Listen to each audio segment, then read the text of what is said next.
Hey there, super friends. It's Joey with Last Point Gaming. Today is Tuesday, November 5th, 2019. How y'all doing? Let's see here. What we got to talk about? It was an interesting weekend for me. I got to play more KDM with Epidemic, so that was pretty happening. And also got to, for the first time ever, head judge at competitive REL at the shop. I ran the IQ last weekend, so that was interesting. Let's start with B&R announcement on Pioneer. I actually started recording an episode yesterday. Got most of the way home, recording. Got a phone call which caused my recording to stop instead of pause like it usually does, even though I rejected the call and everything. So the episode cut off. And honestly, so if you don't follow me on Twitter, yesterday I found out that they are terminating my contract for my new job that I've been at for, a whole 3 months. They're giving me 2 weeks, so that's awesome, but I really want to be indignant about it, but I can't be, my boss, from the client company, not the contract agency I'm working with, sat me down to talk to me, and, he gives the whole, it's just not a good fit kind of thing, and he's not wrong. It's not. I am very good at what I do. Unfortunately, there was a lot of different things here, and I kind of got a little overwhelmed with having to learn so many different things all at the same time. That makes it hard to track down, what did I fuck up? What is this issue related to? And, yeah. On the plus side, I did get to learn some hella cool shit while working here. Seriously, some really neat stuff. My team was great. My boss was great. I'm still kind of afraid of him, but that's a me thing. Male authority figure always makes me wary for some reason, and it's truly bizarre. I have a really good relationship with my dad, so I don't know where it stems from, but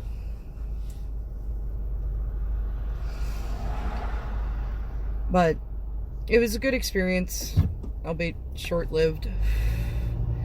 And things are a little scary now with, the winter holiday rushing up, and as of this moment right here, I don't have a job as of 2 weeks from yesterday. But I do got some leads going.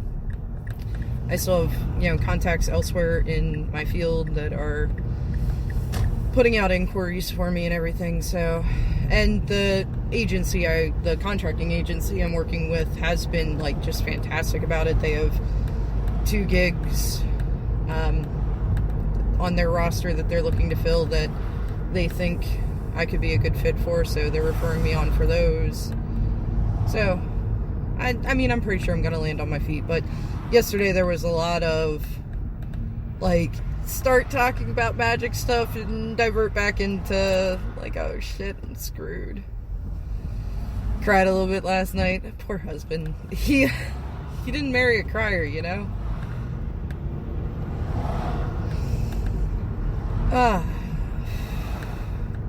Exciting times to be alive. But you know what? Something about doors and windows, right? It's a shame. I really like the team, but I did not enjoy what I was doing at this job anyway,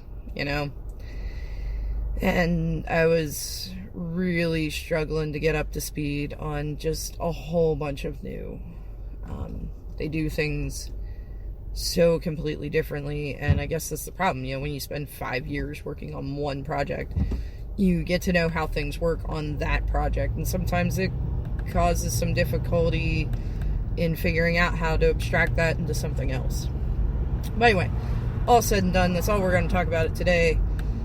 So yeah, yesterday was kind of a mess, and I was gonna try to go back and find one of those good points where I was still talking about magic, right before I digress back into that noise and, cut it there and just, leave something in the description explaining why the normal sign-off wasn't there, but I decided to just can the whole episode because there really wasn't much left after you got through the slightly panicked, kind of freaking out. But, so let's talk Pioneer bands. And you know what? I was going to talk about Pioneer bands yesterday, but by the time I left work to drive home, the update still wasn't out yet. They were, still considering, can we ban a card currently in print in the current standard set? I mean, we did it with Rampaging Ferocidon, but people really didn't take too kindly to that. I don't know. Can we do it? Apparently not.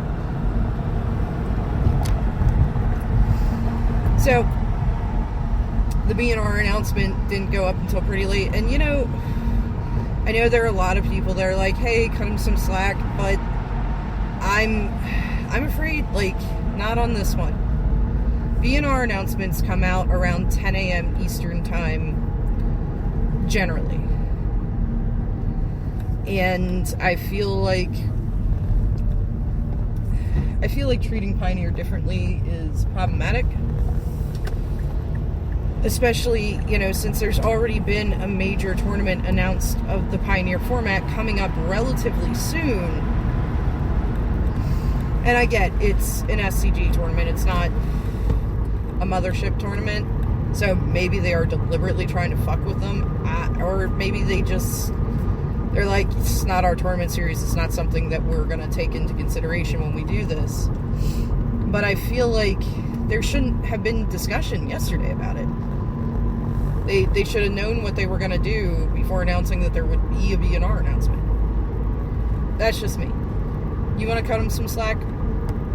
Cool. WotC actually, in general, doesn't get cut enough slack for this kind of stuff, but I feel like it was kind of sloppily done, and I don't think it's unreasonable for people to be kind of miffed about it. And also, the Magic community will meme on really just about anything, so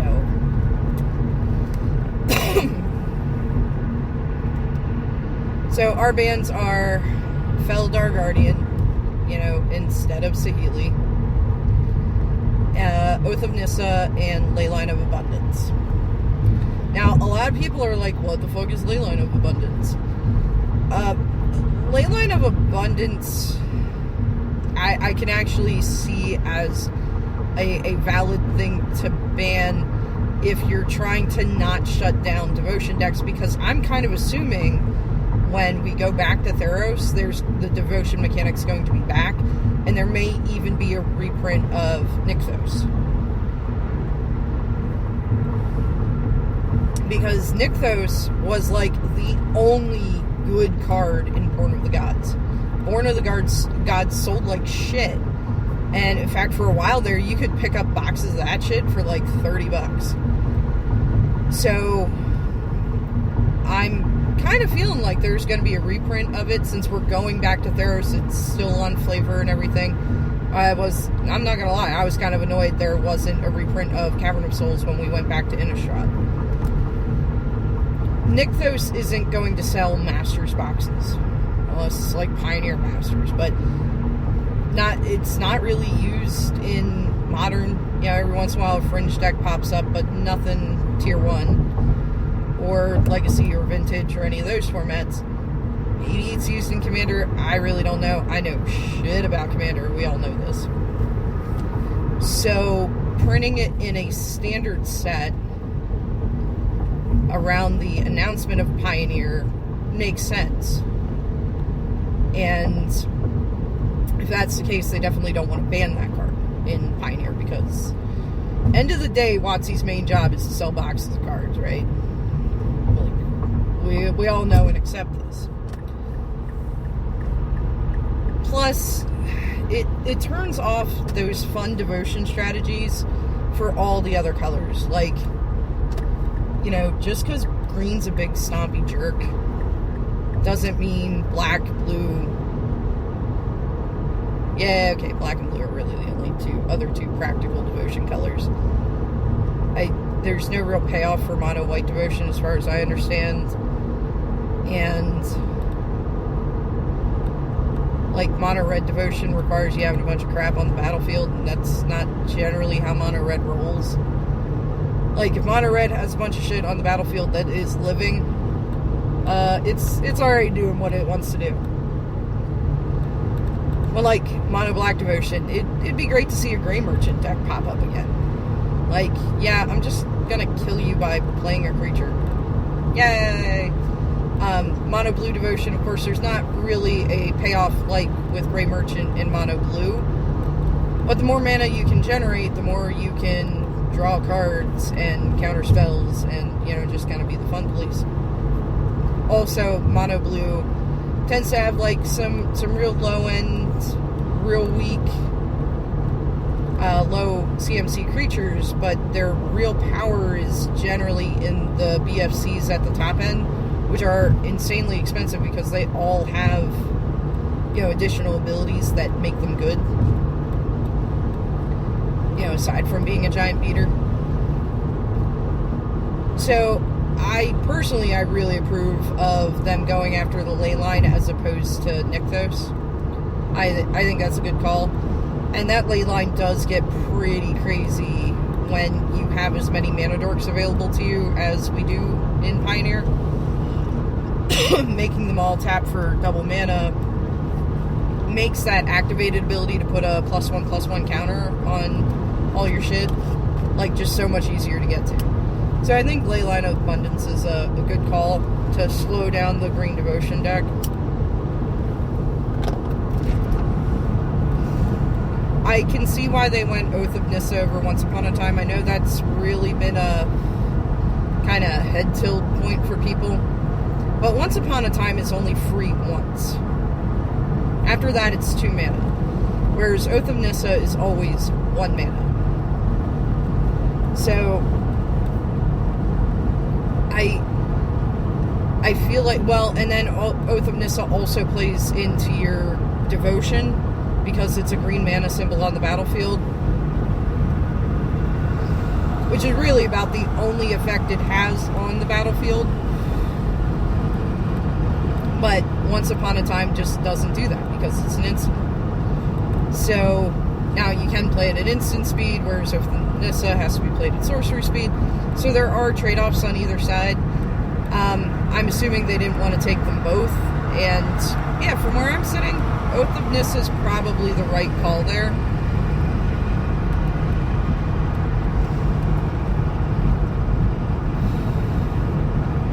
Again, just if nothing else, because you don't get that one more devotion to green.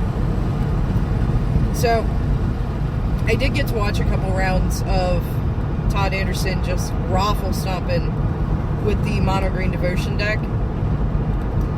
I will say, and I'm not surprised part of the Saheeli Cat combo got banned. I know a lot of people were hoping this time around it would be Saheeli that caught the hammer instead of the cat, because, you know, the cat can do other fun things, whereas that's really about the only function of Saheeli, is to do crazy cat combo. Like, that, she doesn't do anything else particularly well.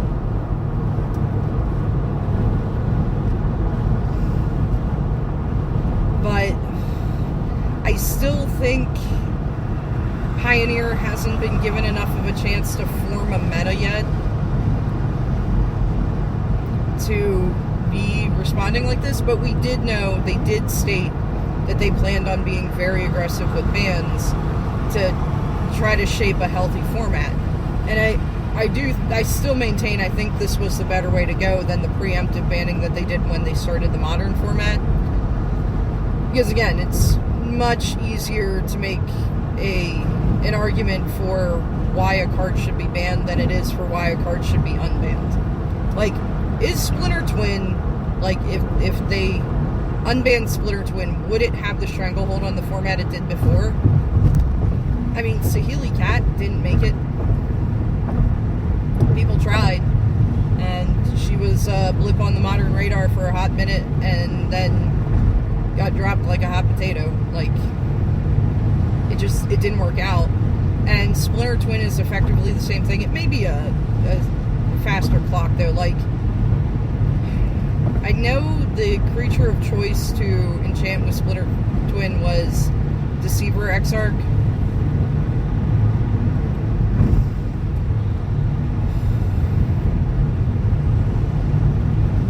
And I don't actually happen to know the converted mana cost of either twin or Exarch, so I don't know, maybe it's difference between comboing off on turn 3 or turn 4. I'm not sure. But in any case, will we ever see it unbanned? It was easier to make an argument for Jace and Stoneforge Mystic because they were never in the modern format. They were never actually a problem to the modern format. They were preemptively banned because they were a problem in the standard format. So, I don't know. But, I do like this approach. I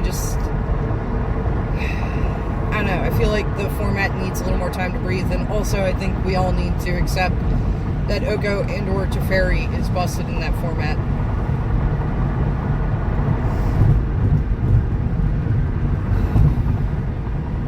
I have to say, I find Oko to be more busted than Baby Teferi. Because Baby Teferi, at least when it bounces one of your creatures and draws a card, goes down to 1 loyalty. Does shut off your ability to play instants, which I constantly get boned by in Arena, because, like, they'll put it on the stack, and I'm like, yeah, sure, whatever. And I'm, like, staring at that Once Upon a Time in my hand I was totally gonna cast, and I'm like, oh, shit. Or the... God, whatever the 2/2... Whenever a creature enters the battlefield, pay X and put X +1/+1 counters on it. Another non-human. It's like Glint Leaf Protector or something. No, not Glint Leaf. Some kind of protector. And it's a picture of like a giant fox with an elf riding it. And I think the elf is supposed to be the creature, but I generally associate it with the fox. I feel like it's something protector or guardian or something. Anyway, like, it has flash. So I'll be sitting with one of those in my hand. I'm like, yeah, I'm going to kill your Teferi on my next turn because I'm going to play this bitch out. And it's like, oh, shit. That's right. He turns off instants. Oops.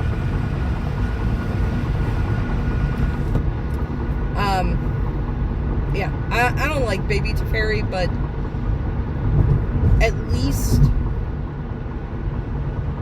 you know, for him to enter the battlefield, even if he pluses the first time, chances are by the time he has been cast, if you've allowed him to resolve, if you're not another control deck,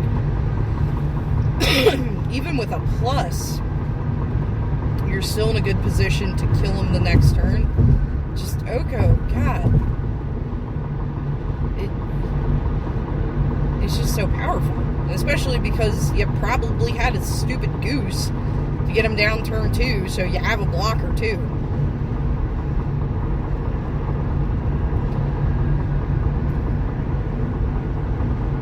But, yeah, I don't know.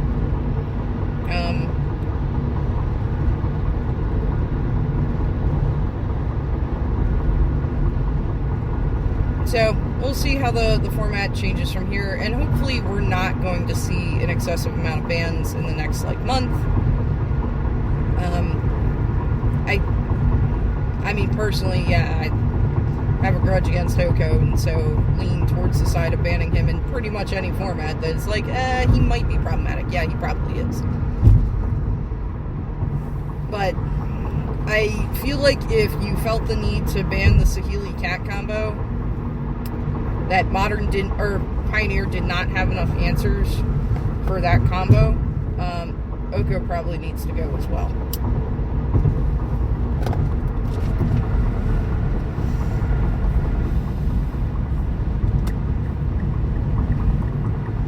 If you cannot reliably take out Saheeli before a cat can be played, then you probably can't reliably take out Oko before he warps your battlefield. So, I don't know, that's my thoughts on it. I'm interested to see the standard bannings after MC Richmond.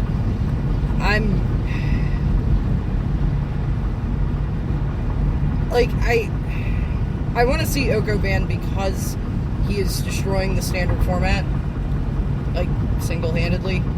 I don't know what fills the vacuum, though, when he does go down, because, like, everybody's like, yeah, Field of the Dead straight up needs to go, man. Oh my god, this is, like, the worst ever. And then Field of the Dead went, and Oko came and filled that vacuum. So, you know, it's not just what's strangling the format now, it's what gets to strangle it next.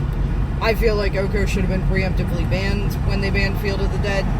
But I get it, they don't want to ban cards from sets currently in print, like the current set. But if you go to, you know, an F&M draft, or like my shop does a weekly Eldraine draft, that you're already, you know, one out of however many cards are in the set is a worthless draw. Of course, in Limited, take him because that card is busted in Limited. I mean, if it's so busted, well, that's not true. Not every card that's busted in Constructed is actually playable in Limited, but Oko is. Trust me. So,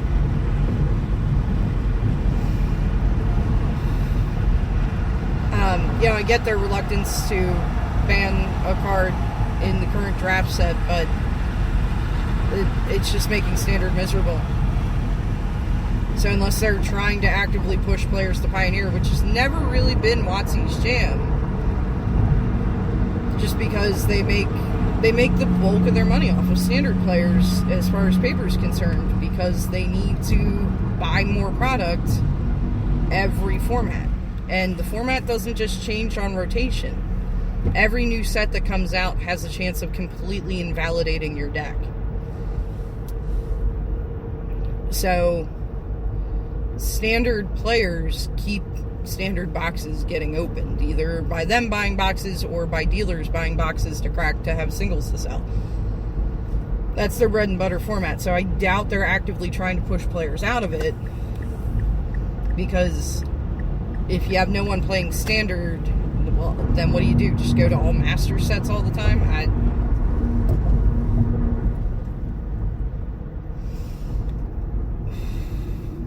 I really wish Pioneer was on Arena. Like, I was really looking at opening I think Mana Traders is the one that Todd Anderson has a discount code for, and of course I'll go through his recommendation first. I was looking at starting a rental account and going to playing Moto, because I'm just so tired of getting Oko'd on Arena. Also tired of just always getting the shittiest matchup possible. Because it feels like I do, man. It really does. Somebody turned my witch's oven into a 3/3 elk. Like, really? Really? And then they killed it on top of that, you know? Really? I ended up winning that game because I managed to get 4 Mayhem Devils onto the battlefield. And, I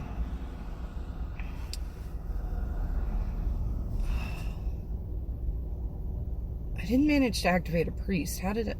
Oh, I Angrath rampaged them, and they had a Heritage Druid and a Questing Beast.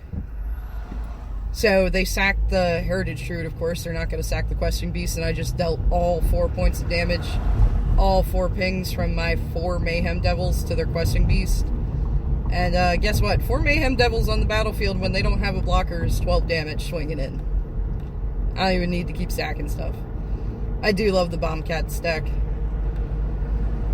Wish... But, I mean, I feel like decks like that are a concern for taking over if they do ban Oko. But I'm interested to see what happens after MC Richmond. I understand why they can't ban in the interim. Deck lists have, you know, were due, like, last week for that. And, I mean, you can't shake up the format that close to an MC. Like, you're just going to piss off the entire player base. On the other hand, I feel like it's really going to hurt their viewership, because unless we see an upset like we did with the MC5, was it? the last one that Javier, took down, like just ember cleaved his way through that shit. Now I blame him every time I get ember cleaved on arena, which isn't much. I mostly get OCO'd. Because, he brought the Bant Golos killer deck and just fucking murdered that shit. And, like, Bant Golos did horribly in that tournament. It was like 47% of the registered meta. One deck made it to the top 8. Played by Jean-Emmanuel Duprat. And, yeah, dude did some work with it. But, yeah, unless you see an upset like that, which the unfortunate thing is there's not much in the format. We're in like a teamer energy issue, where if you can take down the Oko deck, you're weak to pretty much everything else in the format. So, I don't know, man. I don't know. We gotta see how that turns out. But I am glad to see that they're keeping an eye on Pioneer. I did listen to the Pioneer podcast that they put up yesterday. I listened to that this morning while I was working.